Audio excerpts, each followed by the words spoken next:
So why be a Christian? Isn't it good enough just to be a good person? Let's talk about it. This is Bite Size Theology.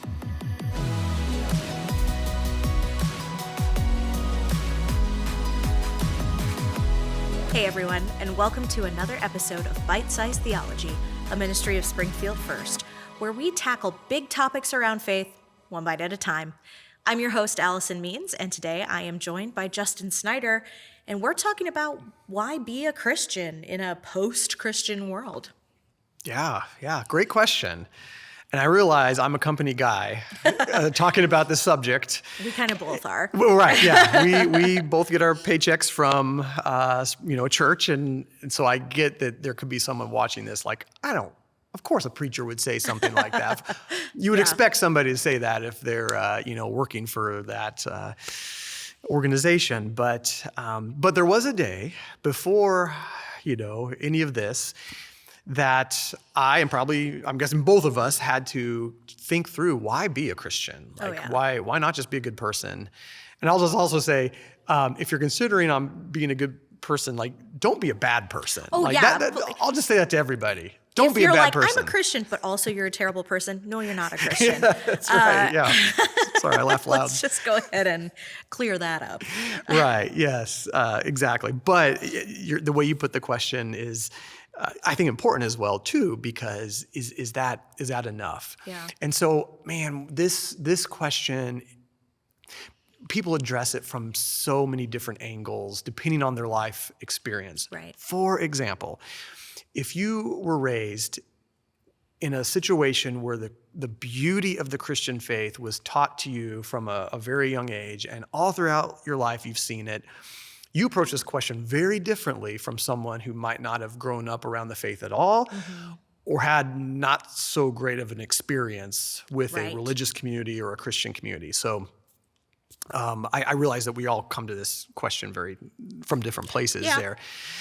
But so I can answer personally, however, though, I think for me, and I can just kind of list a few things, I think the Christian faith unfolds a very true story that I think, not that I've studied every path in the world and in life or every philosophy that you could base your life on, but the Christian faith does offer a very, I think, emotionally, spiritually, psychologically relevant way to view all of life, all of reality.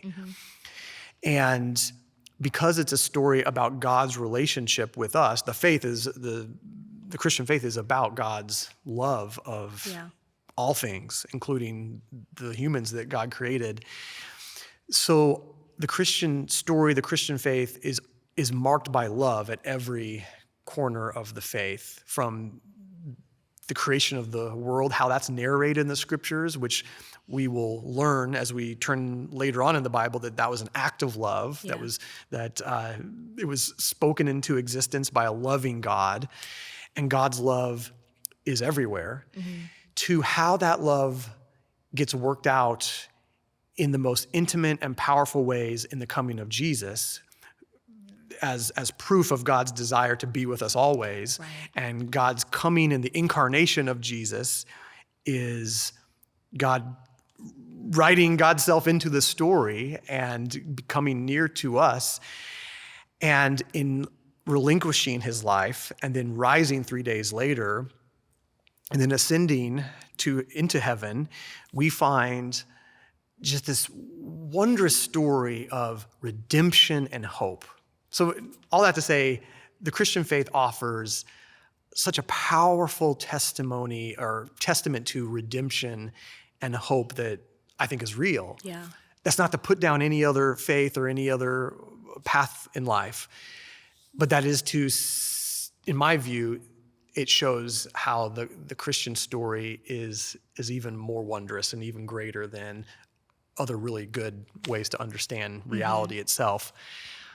I mean, gosh, I could also talk about how it's an inclusive faith, and that is God meets everybody. Yeah. God is with everybody. And so inclusive of all people and every life experience and every situation, no matter how great our lives have been up to that point, or whatever twists and turns have been experienced in our life, there is a place for you in this story. Yeah. And one of the amazing things is that our stories get, and I say this a lot sometimes, so you've probably heard it before, our individual stories get written into a larger and even more beautiful story of God redeeming all things and redeeming the world. Right. And I just find that incredibly persuasive at an intellectual and emotional and spiritual level. That Oh yeah. yeah, that's not to say I haven't had periods of disillusionment and frustration. Oh sure. Yeah. And maybe that's part of the journey of certain people who grew up near the faith. They have to go through a season of trying it on for themselves, no matter Yes, absolutely. how many Bible verses you quoted as a kid, or how many stars you got on the Sunday school wall, or whatever that looked like. Yeah. I had so many stars. Did you? Well, you were raised. I'm a preacher's kid. That's right. Yep. I grew up in the evangelical church, preacher's daughter. I'm also just kind of like, I am a high achiever kind of person. So I was like, I will get the stars. Yeah. I will memorize the verses.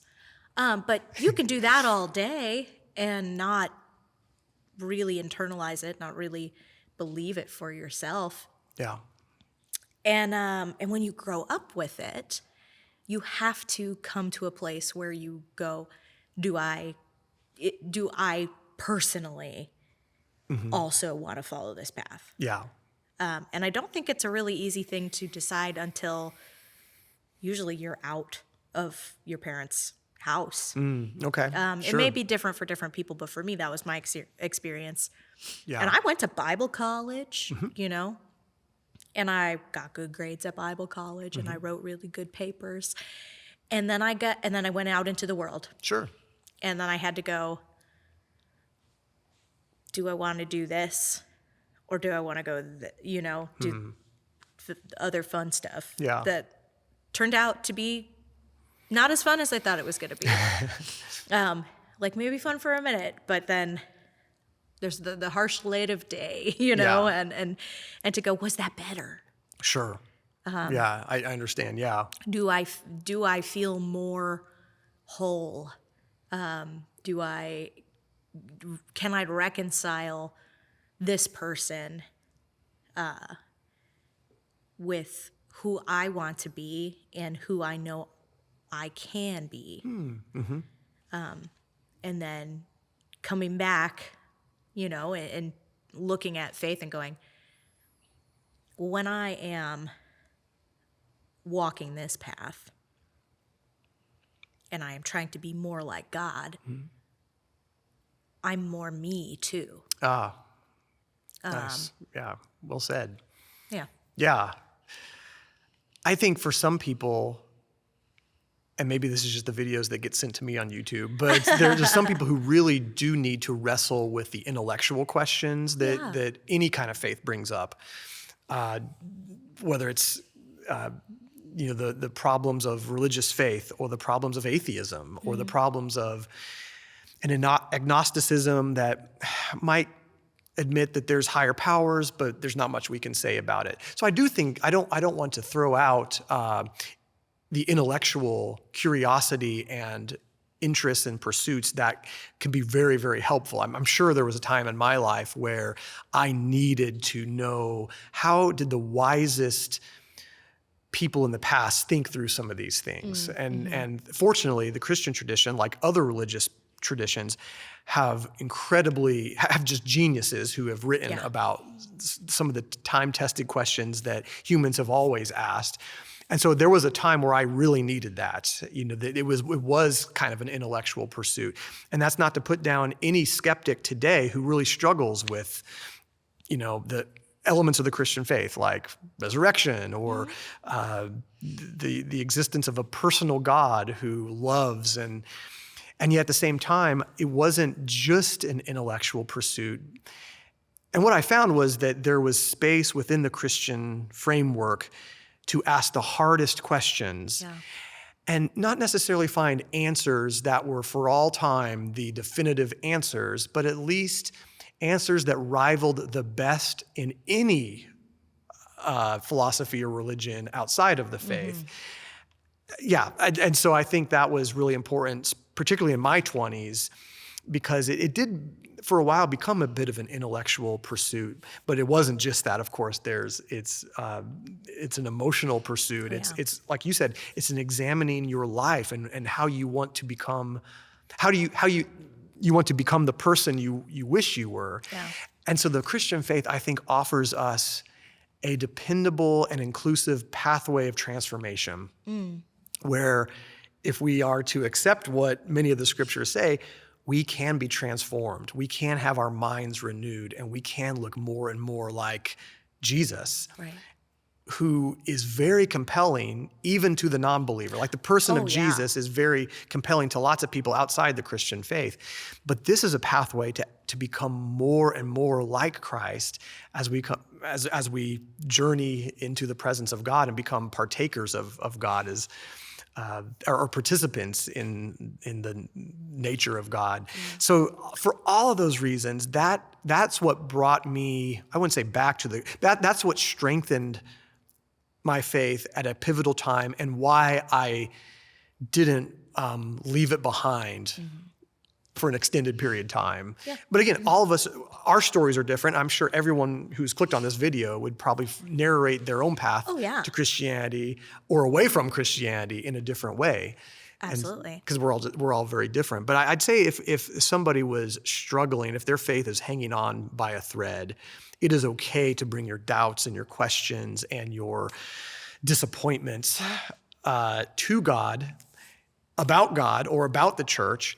And one of the things I love about the Christian faith is that it does not turn away from the darkest realities. It doesn't try to just avoid the real stuff or the hardest things of life. Yeah, no one's denying that bad things happen. Yeah. That pain and suffering are part of human experience. Yes, there is a place in the Christian framework for the worst of what life can throw at us. But it's a story of hope, even with that, even that with that included, and like I said, the faith does offer us profound hope, which can be, emotionally very helpful, satisfying, and so there's many different outworkings of that in our life, but. Yeah. Now, like I said, I sometimes like to tell myself ask myself, if I wasn't a pastor, if I didn't get a paycheck from doing this, would I still believe? Would I still go to church? Would I still, be there among the faithful who are trying to pursue God? And I think I would. And I just, Jesus tends to follow us around, and you once you've seen something, even a glimpse of the reality of Christ, I think it would be hard to walk away from that completely. Yeah. And sometimes Christians need to have a season of life where their faith looks drastically different than what it maybe has looked up to, just because that's the developmental path that God has them on. Right. And that's a season to be welcomed, not to be fought. But I think that there are so many surprises and forms of hope that are given to us in the Christian faith that it would be hard for me to turn away from that. Yeah. Yeah, I think it's once you really taste and see that the Lord is good, it doesn't really compare with some of the other stuff. And sometimes you got to go compare it to know. Yeah. That was my story. Sure. I had to go compare it, and you know what? It wasn't better. Yeah, yeah. And that's not. I hope I'm not making a triumphal or a spin on this, like it's all great, everything's blessing. No, in fact, the Christian faith is that God's with you right now. Right. Regardless of your feelings, regardless of how good life is going right now. And I just think that's so powerful as a way to accept whatever it is we have to accept at this moment in life, and to know that God is radically present to us in that moment. And yes, there are great moments of joy and peace and the fruit of the Spirit. And there's also the assurance that in the darkest moments, God is with us as well. And you don't have to do that alone. You don't have to do it alone. In fact, we don't have to. The faith is not based on our performance. Incredible. Which is a whole other element that we've not even talked about. That's a different episode. Yes. We'll have to talk about that at some point. But yeah, the Christian faith is grace. Yeah. It's not us earning our way and say, becoming a good enough person so that we can. And thank God for that. Yes, right. And thank God for that. Yeah. So I'm sure we could talk about the different ways we approach the faith, but that's just a little glimpse of why I think it is important to be a Christian. Why I would commend the Christian faith to others. Yeah. Not that being a good person is a bad path. We want people to be good people. Person. Please be a good person. Right. But on that do path. it with God too. Right. Yeah. Well said. Well said. Well, Justin, that's all the time we've got for today. So thank you so much for joining me and for you for joining us as well on this episode of Bite Size Theology, and I hope we'll catch you on the next one. Thanks for joining us for this episode of Bite Size Theology, where we take big ideas about faith and break them down one bite at a time. We hope you enjoyed today's conversation and it's given you something to think about and explore further on your faith journey. If you enjoyed this episode, be sure to subscribe, share, and leave a review on your podcast app of choice. And if you want to catch up on previous episodes, you can find them anytime at springfieldfirst.org/podcast or on your favorite podcast app. Until next time, keep seeking, keep questioning, and keep growing. God bless.